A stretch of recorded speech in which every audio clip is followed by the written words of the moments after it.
Selamat pagi, perkenalkan saya Cindy. Saya akan mempresentasikan tugas individu mata kuliah perdagangan internasional dengan judul Analisis Perubahan Ekspor dan Impor Jerman sebelum dan sesudah diterapkannya Perjanjian Perdagangan Internasional. Penelitian ini membahas bagaimana hubungan dagang antar Jerman dan Indonesia mengalami perubahan seiring dengan adanya perjanjian perdagangan. Presentasi ini akan saya bagi menjadi 5 bagian utama. Yang pertama, pendahuluan yang berisikan tentang latar belakang, rumusan masalah, dan tujuan penelitian. Yang berikutnya yaitu teori dan empiris yang berisikan landasan teori yang digunakan. Lalu ada metodologi penelitian berisikan cara pengumpulan dan analisis data. Yang berikutnya ada hasil dan pembahasan yang berisikan tentang temuan utama dari penelitian. Yang terakhir yaitu kesimpulan dan saran yang berisikan tentang rangkuman hasil dan rekomendasi. Mari kita mulai dari bagian pertama, latar belakang. Di era globalisasi ini, perdagangan tidak lagi terbatas pada batas-batas nasional. Setiap negara saling terhubung melalui pertukaran barang, jasa, dan kapital yang membentuk jaringan ekonomi global. Aktivitas utamanya adalah seperti ekspor dan impor. Jerman adalah salah satu negara industri maju di kawasan Eropa yang memiliki keunggulan besar dalam ekspor mesin, kendaraan, dan teknologi manufaktur.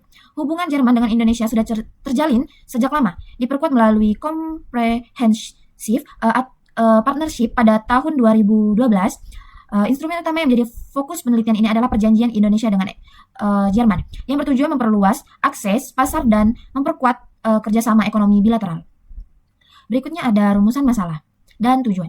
Dari latar belakang tadi, saya merumuskan 3 pertanyaan penelitian. Yang pertama, bagaimana perkembangan ekspor dan impor antara Jerman dan Indonesia sebelumnya dan sesudah adanya kebijakan perjanjian perdagangan. Lalu yang kedua, ada bagaimana pengaruh kebijakan perjanjian perdagangan terhadap volume perdagangan bilateral. Yang ketiga, apakah kebijakan tersebut mampu meningkatkan hubungan ekonomi bilateral antar kedua negara? Dari 3 pertanyaan itu, tujuan penelitian ini adalah untuk menganalisis perkembangan ekspor dan impor sebelum dan sesudah perjanjian. Lalu untuk mengetahui pengaruh kebijakan terhadap volume perdagangan. Berikutnya yaitu untuk mengevaluasi peran dan kebijakan dalam memperkuat hubungan ekonomi bilateral. Berikutnya yaitu teori dan empiris. Sebelum masuk ke hasil, saya akan menjelaskan landasan teori yang digunakan. Yang pertama yaitu perdagangan internasional adalah rangkaian kegiatan ekspor dan impor antara negara yang dilewati batas wilayah. Tujuannya untuk meningkatkan efisiensi produksi, memperluas pasar, dan mempercepat pertumbuhan ekonomi. Berikutnya yaitu ekspor dan impor. Ekspor adalah sumber devisa utama yang mendorong pertumbuhan ekonomi melalui peningkatan produksi, sedangkan impor membantu memenuhi kebutuhan tidak diproduksi di dalam negeri. Indonesia selalu berupaya menciptakan surplus atau ekspor neto.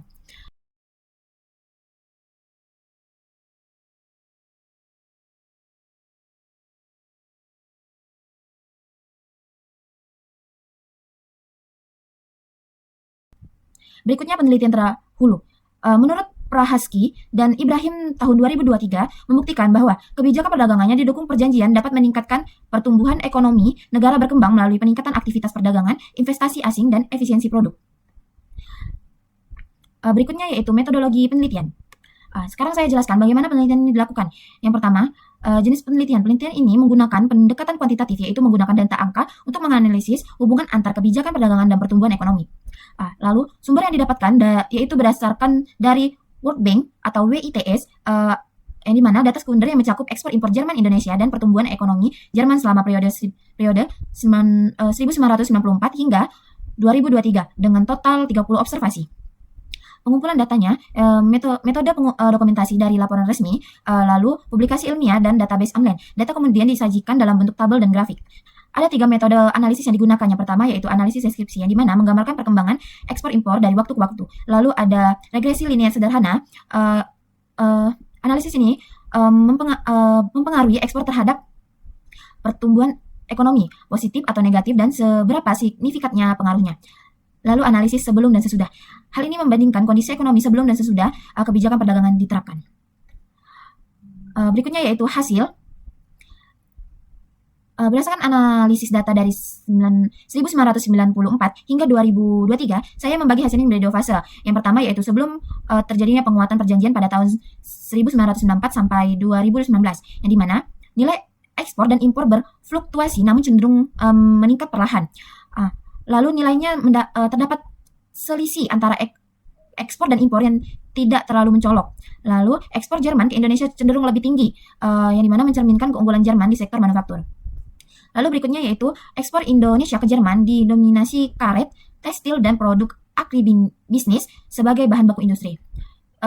Fase kedua yang dimana setelah diterapkannya perjanjian perdagangan pada tahun 2020 sampai 2023, yang dimana terjadi peningkatan nilai ekspor dan impor yang lebih signifikan. Lalu Indonesia semakin berperan sebagai penyedia utama kebutuhan industri Jerman. Lalu terjadi trade creation, yaitu terciptanya perdagangan baru yang sebelumnya tidak ada akibat penurunan hambatan tarif.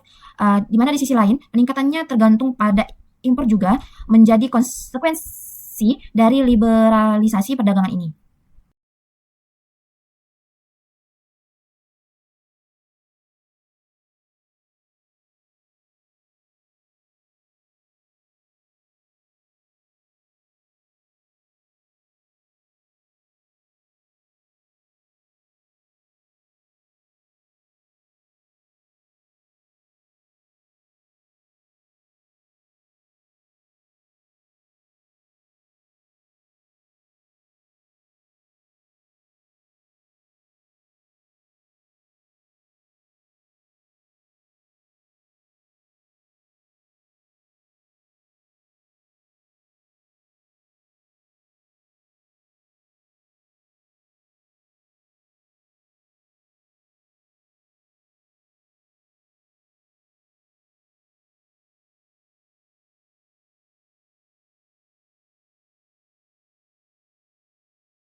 Berikutnya kesimpulan dan saran. Setelah materi yang tadi saya sampaikan, dapat saya simpulkan berdasarkan hasil penelitian, hubungan perdagangan antara Jerman dan Indonesia selama periode 1994 hingga 2023 menunjukkan tren yang berfluktuasi namun cenderung meningkat dari waktu ke waktu. Setelah peluncuran perjanjian pada tahun 2016, volume perdagangan kedua negara mengalami peningkatan yang lebih signifikan yang mengidentifikasikan terjadinya trade creation.